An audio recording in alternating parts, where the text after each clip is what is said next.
ಯಾವ ವಾಮನರೂಪಿಯಾದ ಭಗವಂತ ಒಂದು ಪಾದದಿಂದ ಸಮಗ್ರವಾದ ಭೂಮಿಯನ್ನು ಆಳದು, ಇನ್ನೊಂದು ಪಾದದಿಂದ ಸಮಗ್ರವಾದಂತಹ ದ್ಯುಲೋಕವನ್ನೆಲ್ಲ ಆಳದು, ಮೂರನೆಯ ಪಾದವನ್ನು ಬಲಿಚಕ್ರವರ್ತಿಯ ತಲೆಯ ಮೇಲೆ ಇಟ್ಟು ಸಕಲ ಲೋಕಗಳು ಹಾಗೂ ಸಕಲ ಜೀವರಾಶಿಗಳು ನನ್ನ ಅಧೀನ ಅಂತ ದೇವರು ತೋರಿಸಿಕೊಟ್ಟಿದ್ದಾನೆ. ಎಲ್ಲವೂ ನನ್ನ ಪಾದವನ್ನು ಆಶ್ರಯಿಸಿಕೊಂಡಿರುವುದು ಅಂತ ತೋರಿಸಿಕೊಟ್ಟಿದ್ದಾನೆ. ಅಂತಹ ಭಗವಂತನ ಪಾದದ ಧ್ಯಾನವನ್ನು ಮಾಡಿದ. ಸವೈ ಮನಃ ಕೃಷ್ಣ ಪದಾರವಿಂದಯೋಹೋ, ಭಗವಂತನ ಪಾದಗಳ ಧ್ಯಾನವನ್ನು ಮಾಡಿದ. ಇದರರ್ಥ ಯಾವ ಪಾದಗಳಿಂದ ಎಲ್ಲಾ ಲೋಕಗಳನ್ನು ದೇವರು ಧಾರಣೆ ಮಾಡಿದ ತ್ರಿವಿಕ್ರಮ ರೂಪಿಯಾಗಿ, ಅಂತಹ ಪಾದಗಳು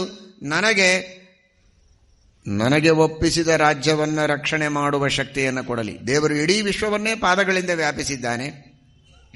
ಆದರೆ ನನಗೆ ನನ್ನ ಯೋಗ್ಯತೆಗೆ ತಕ್ಕಷ್ಟು ರಾಜ್ಯವನ್ನು ಆಳುವ, ಪ್ರಜೆಗಳನ್ನು ರಕ್ಷಣೆ ಮಾಡುವ ಶಕ್ತಿಯನ್ನು ಆ ಪಾದಗಳಿಂದ ದೇವರು ಕರುಣಿಸಲಿ ಅಂತ ಆ ತ್ರಿವಿಕ್ರಮ ರೂಪಿಯಾದ ಭಗವಂತನ ಪಾದಗಳ ಧ್ಯಾನವನ್ನು ಮಾಡ್ತಾ ಇದ್ದ.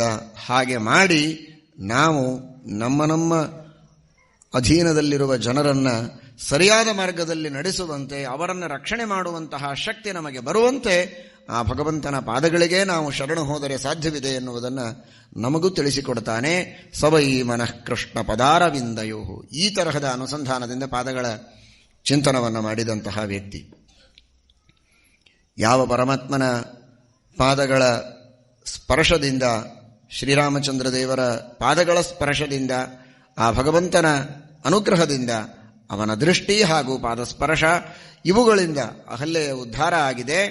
ಅಂತಹ ಅಹಲ್ಯಾದೇವಿಯ ಉದ್ಧಾರವನ್ನು ಮಾಡಿದಂತಹ ಪಾದ. ನಾವು ಜನ್ಮ ಜನ್ಮಾಂತರಗಳಲ್ಲಿ ಪಾಪಗಳನ್ನು ಸಾಕಷ್ಟು ಮಾಡಿರಬಹುದು. ಆ ಎಲ್ಲ ಪಾಪಗಳನ್ನು ಪರಿಹಾರ ಮಾಡುವಂತಹ ಪರಮಾತ್ಮನ ಪಾದ ಎಂಬುದಾಗಿ ಭಗವಂತನ ಚಿಂತನವನ್ನು ಅಂಬರೀಷ ಚಕ್ರವರ್ತಿ ಮಾಡ್ತಾ ಇದ್ದಾನೆ. ಈ ಭಗವಂತನ ಪಾದಗಳ ಸ್ಮರಣೆಯನ್ನು ಮಾಡ್ತಾ ನಿರಂತರವಾಗಿ ತನ್ನ ರಾಜ್ಯದ ಪ್ರಜೆಗಳಿಗೆ ಹಿತವನ್ನು ಬಯಸುವುದರ ಜೊತೆಗೆ ತಾನು ತಿಳಿದದ್ದನ್ನು ಉಪದೇಶವನ್ನೂ ಮಾಡ್ತಾ ಇದ್ದ. ವಚಾಂಸಿ ವೈಕುಂಠ ಗುಣಾನುವರ್ಣನೆ, ಬಹಳ ಸುಂದರವಾದ ಮಾತು.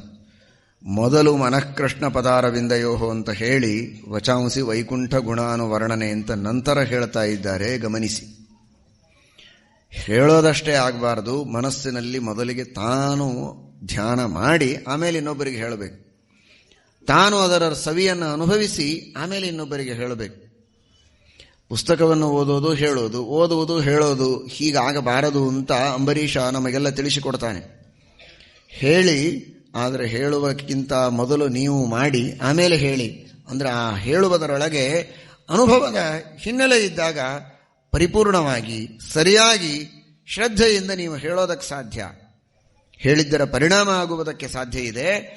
ಮನಃಕೃಷ್ಣ ಪದಾರವಿಂದಯೋ, ಮೊದಲಿಗೆ ಮನಸ್ಸನ್ನು ತಾನು ಪರಮಾತ್ಮನ ಪಾದಗಳಲ್ಲಿ ಇಟ್ಟ, ದೇವರ ಧ್ಯಾನದಲ್ಲಿ ತೊಡಗಿದ, ತನ್ನಂತೆ ಇನ್ನುಳಿದವರೂ ಈ ಭಗವಂತನ ಪಾದಗಳ ಸವಿಯನ್ನು, ಭಗವಂತನ ಪಾದಗಳು ಅಂದರೆ ಬರೀ ಪಾದಗಳಲ್ಲ, ಉತ್ತಮಾನಾಂ ಸ್ವರೂಪಂತು ಪಾದಶಬ್ದೇನ ಭಣ್ಯತೆ, ಭಗವಂತನ ಸಮಗ್ರವಾದ ಸ್ವರೂಪದ ಮಹಿಮೆಯನ್ನು, ಆ ಸ್ವರೂಪದ ಚಿಂತನವನ್ನು, ಅದರ ಗುಣಗಳನ್ನು, ಕ್ರಿಯೆಗಳನ್ನು, ಅವತಾರಗಳನ್ನು ತಿಳಿದು ಅವರೂ ಧ್ಯಾನ ಮಾಡಿ ಉದ್ಧಾರವನ್ನು ಪಡೆಯಲಿ, ಉದ್ಧಾರವನ್ನು ಹೊಂದಲಿ ಎನ್ನುವ ದೃಷ್ಟಿಯಿಂದ ವಚಾಂಸಿ ವೈಕುಂಠ ಗುಣಾನುವರ್ಣನೆ, ಪರಮಾತ್ಮನ ಗುಣಗಳ ವರ್ಣನೆ ಮಾಡುವುದಕ್ಕಾಗಿ ತನ್ನ ಮಾತುಗಳನ್ನು ಮೀಸಲಾಗಿಟ್ಟಿದ್ದನಂತೆ ಅಂಬರೀಷ್ ಚಕ್ರವರ್ತಿ.